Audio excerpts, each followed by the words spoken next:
మనకు దానికి సంబంధించిన చరిత్ర సంబంధించిన విగ్రహాలు కానీ ఇతర ఆధారాలు కానీ ఉన్నాయి.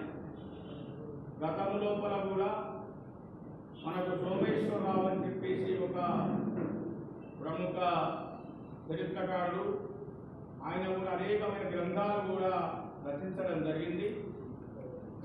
ఆ విధంగా ఈరోజు గతంలో వైఎస్ రాజశేఖర రెడ్డి గారితో కూడా కాకతీయులకు సంబంధించిన పుస్తకాన్ని రావుల సుదర్శన్ గారు రాజశేఖర రెడ్డి గారు ఇచ్చినప్పుడు, తదనంతరం ప్రస్తుతం ఉన్న కిషన్ రెడ్డి గారికి స్వయంగా వైస్తంభాల దేవాలకు సంబంధించిన చరిత్ర కలిగిన పుస్తకాన్ని కూడా కళ్యాణ మండపం ప్రారంభం రోజున వారికి అందించడం జరిగింది.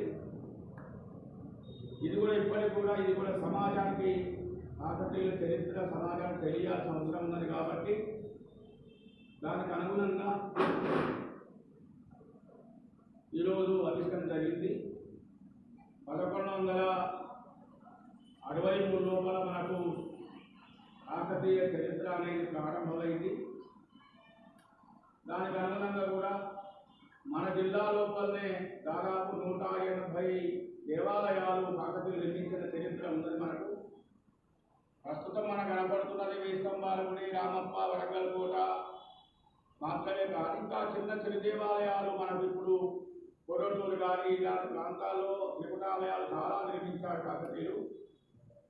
కాకతీయులు మొత్తానికి కూడా శైవ సంబంధించినటువంటి వ్యక్తులు, వాళ్ళకు సంబంధించిన వాళ్ళ చరిత్రను మనం తెలుసుకోదలుచుకుంటే ప్రజలందరూ కూడా ఒక విధంగా ఈ తరం వరకు కూడా సుఖ సంతోషాలతో విధంగా తమ జీవన విధానాన్ని కొనసాగిస్తున్నారంటే కేవలం వాళ్ళు ఏర్పరిచినటువంటి గొలుసుకట్టు చెరువులు కానీ, దాని ద్వారా రైతులు సుభిక్షంగా ఉండాలి, రైతులు పాడి పంటలతో ఉండాలని వాటికి వాళ్ళు నిర్మించిన చెరువులే తప్పితే కొత్తగా వచ్చినటువంటి గత బ్రిటిష్ కాలం నుంచి కూడా కొత్తగా ఒక చెరువు కూడా తొగిన సందర్భాలు ఎక్కడ లేవు. వాస్తవం చెప్పాలంటే ఏ నాయకుడు కానీ ఏ ప్రభుత్వాలు కూడా ఏర్పరిచిన సందర్భాలు లేవు.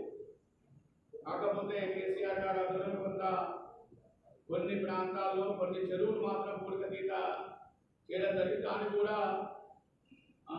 కాకతీయ మిషన్ అని చెప్పి పేరు కూడా పెట్టడం జరిగింది. తర్వాత ముఖ్యంగా ప్రజలందరూ కూడా సుఖ సంతోషాలతో ఉండాలి, దైవభక్తి కలిగి ఉండాలి, ఒక ఆధ్యాత్మిక భావన కలిగి ఉండాలని ఉద్దేశం చేత అనేక